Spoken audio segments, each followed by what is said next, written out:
Hi, my name is Teresa.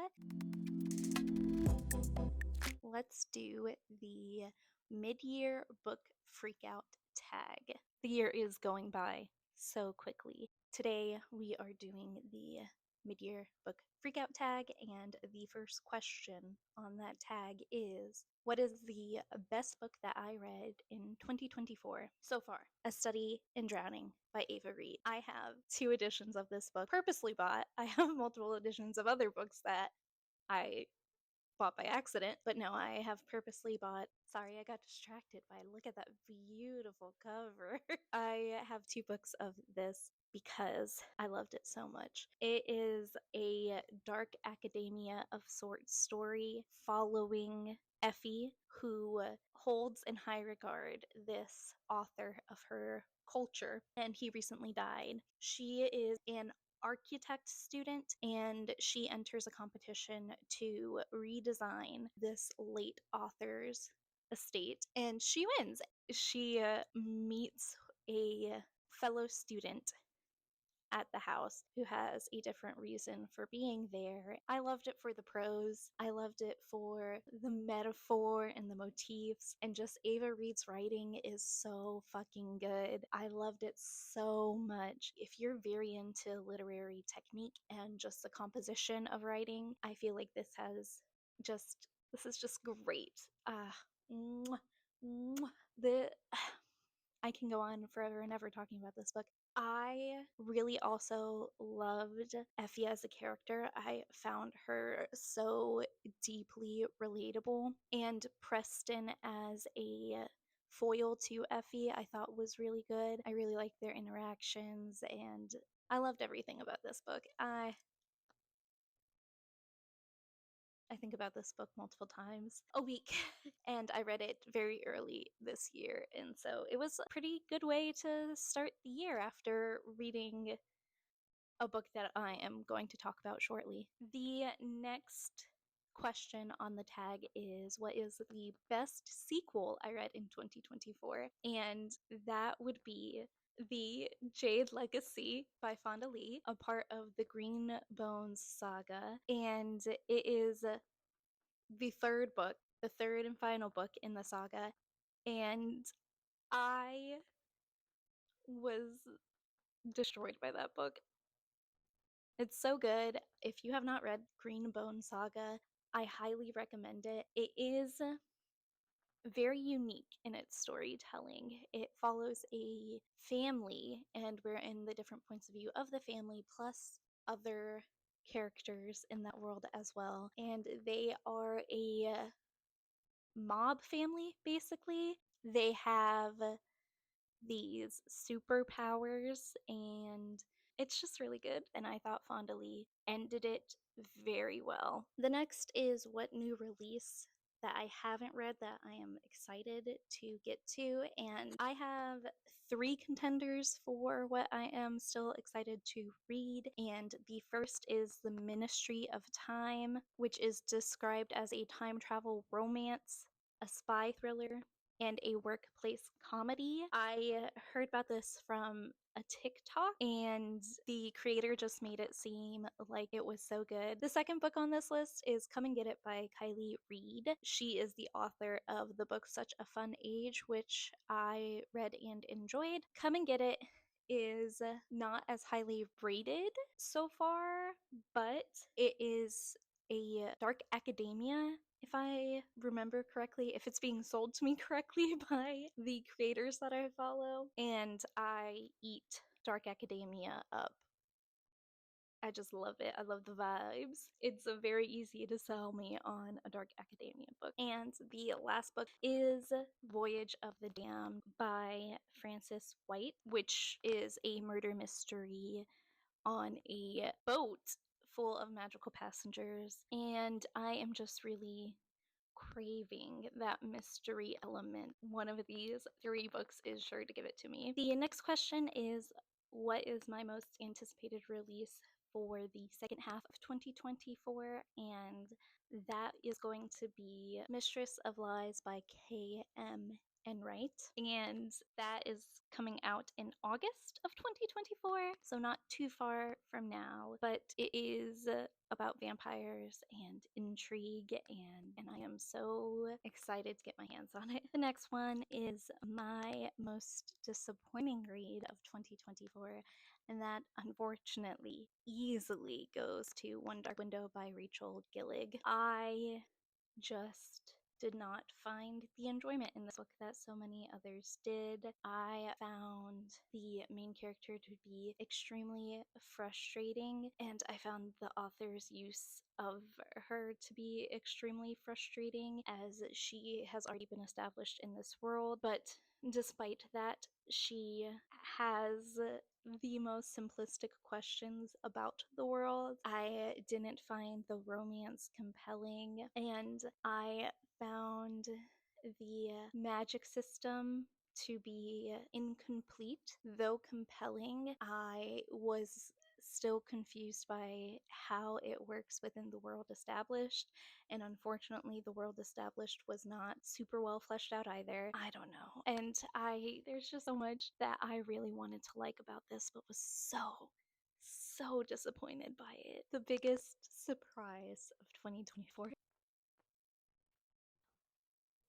The Love Hypothesis by Ali Hazelwood. I thought I was going to hate this book, cringe at it, just find it wholly unappealing, and I ate it up, all the while giggling and kicking my feet. I thought it was so good. I loved every single bit of it. I really like Ali Hazelwood's humor in it. I can see how some people can find it cringy, but it worked for me as a almost 30-year-old millennial, and I found both of the characters to be very appealing. I loved the friendship established in it between our main character Olive and her friend An, and it was just so fucking good. I loved it. I loved it so much. I will have a very in-depth video of the Love Hypothesis coming out, comparing it to the fan fiction it was based off of. But yeah, that was definitely the biggest surprise for me of 2024. The next is a new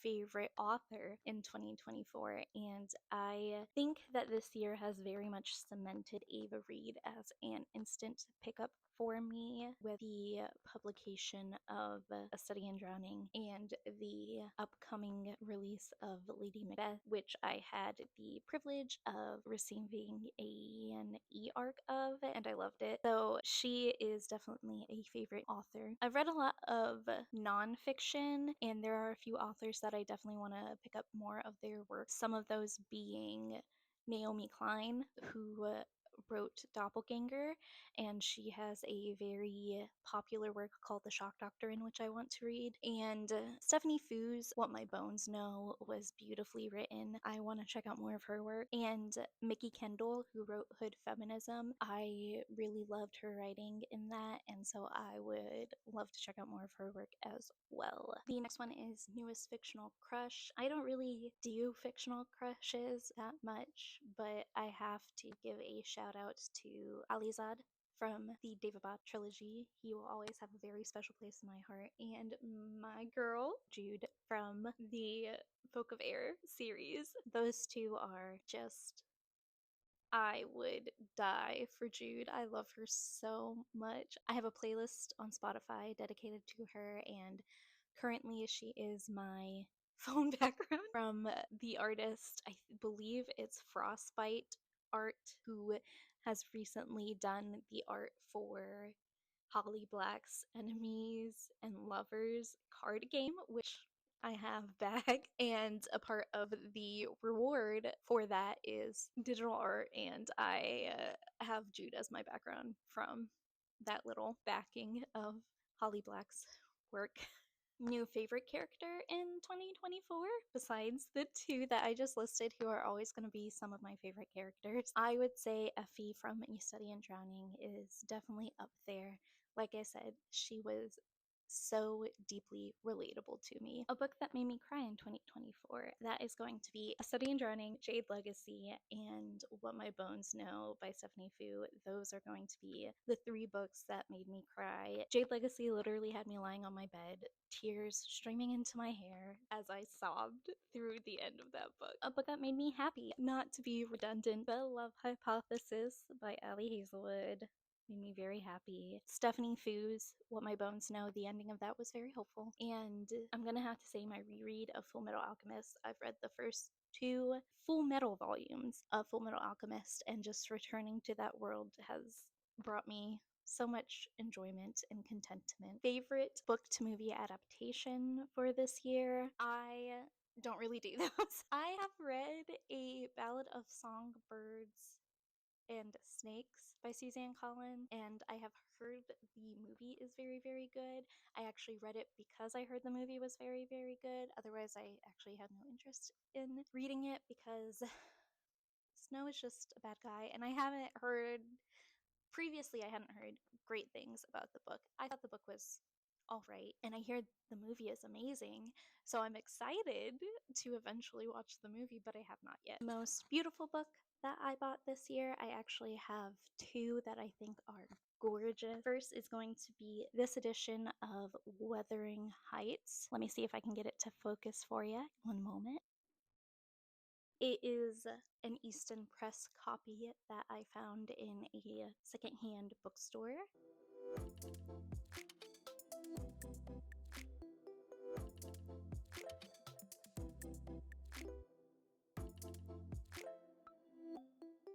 The second book is Evocation by S.T. Gibson. I bought it just for the cover art alone. I didn't know that it was going to be gilded in silver. It is absolutely beautiful. It's not going to focus. On the back it says, "Only blood can rewrite blood." And it has a cool little ribbon bookmark in there as well. And then the other part is the inside cover art as well as just the book cover itself, which I'm going to show you now. I was so delighted when I opened this. It is the most beautiful cover. I'm obsessed with it, and I hope the writing inside is just as good. I love S.T. Gibson's A Dowry of Blood, and I'm hoping that this delivers the same juicy emotional impact that that one did.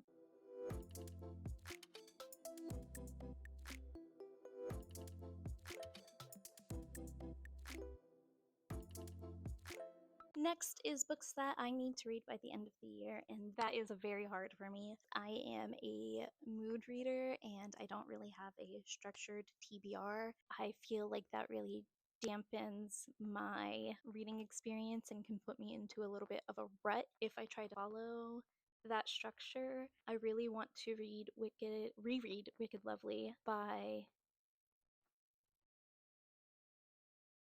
Melissa Marr. Marissa Marr. Melissa Myers. Marissa Myers. I get those 2 confused all the time. Wicked Lovely by Melissa Marr. I want to reread this baby. It was a favorite when I was a wee preteen. And that is all I have. What has been your favorite book of 2024?